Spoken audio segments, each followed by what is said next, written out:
Dude, it's a wild story. It's wild. I am probably one of the most unconventional, I have one of the most unconventional startups out of anybody. So Oh, we're check here this for the out. story. We're here for it.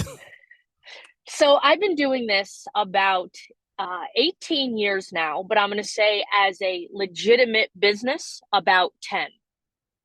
Before I just kind of, dabbling here and there, but about 10 years I've been doing kind of what you see on the day to day online and stuff like that.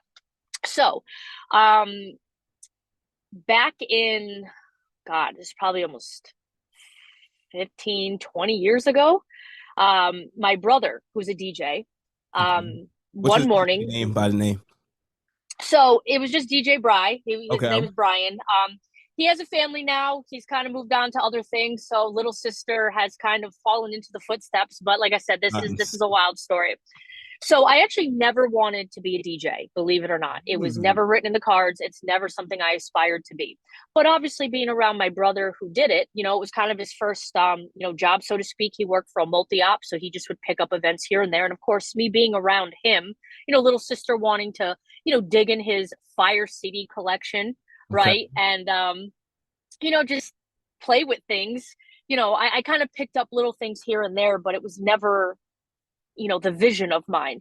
So anyway, one morning we hear a really loud crash in our upstairs of our house, and my family and I run upstairs, and we find my brother unconscious on the floor, and he had fallen into his closet doors, which is what the loud crash we heard was.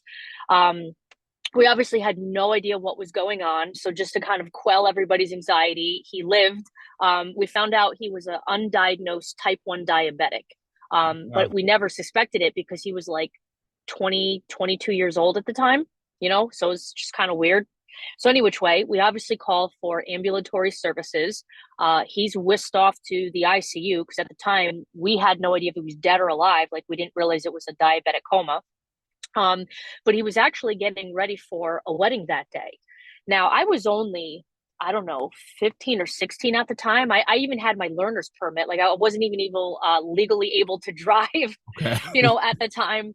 And we're also talking about a time where, again, CD collections, these big bulky case logic cases, and you had, the catalog with the binder to flip through to tell you Yep. what was on what CD. It wasn't like, Beat Absolutely. Source, so you just type it in and boom, there you got it. Um, and he also had a really heavy passive Bose system, so things Yep. weren't even powered. So the amps like weighed more than I did, at the time. It wasn't as easy as we got it today. Now, yeah. So any which way, I kind of looked at my dad and I said, Dad, he's supposed to be at a wedding. These people have no idea what's going on. And this is actually during a time where even like text messaging was a little cumbersome. Like we had texting then, but it was like, I don't know, 10 cents a text, and it wasn't what we know now. So it Yeah. wasn't really easy to get a hold of people. I had MapQuest directions, like it was Yeah, I before, remember. Google Maps and stuff. Dude, I'm telling you, we're old school. We're taking it back here. Absolutely. So I said to my dad, I was like, look, let's finish packing the car. Um, let's go to these people's houses and at least tell them what's going on, right? They at least deserve to know what happened to my brother, even just out of respect for, his name, that he wouldn't just take their money and flake out. Like I at least understood the gravity of that. So we took the MapQuest directions. My dad helped me finish packing up the car. We drive to the spot, and we see everybody there, and they're like, who is this little girl and who is this like weird old man? like who are It's these not our people? DJ. It's not who we this is pay. this this is not our DJ, dude. Where's my car? Like they had no idea what was going on. So my father and I explained to them, what had happened, and that we really didn't have a lot of information. For all we know, he could be dead right now, but we just wanted to come and do the right thing to let them know, what was up. And I told him, I was like, listen, I'm not a DJ, but I definitely know enough to like hit play. I know what a volume fader is. I have tinkered around his CD collection. Like I know how to find what songs you may want. So I'd be more than willing to do what I can for you today. I'm assuming I would be better than nothing. it's either that or put on a radio, and I don't know, a popular radio station on here, Star 99.9, like put on FM radio or have nothing.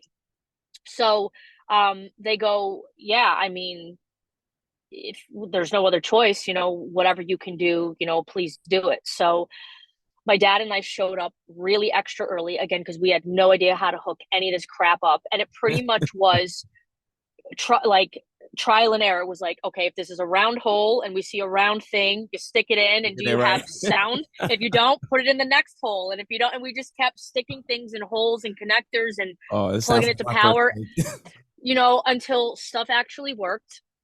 And we figured it out. So my first event was a wedding after not being a DJ, literally thrown to the fire just to just do the right thing for these people and for, my brother's, reputation. Um, it wasn't good. It wasn't pretty. To this day, probably one of the most stressful days, of my life. Like now at that time, at the age I thought of myself as a kid, but I was a younger, adult. Like I understood what needed to be done.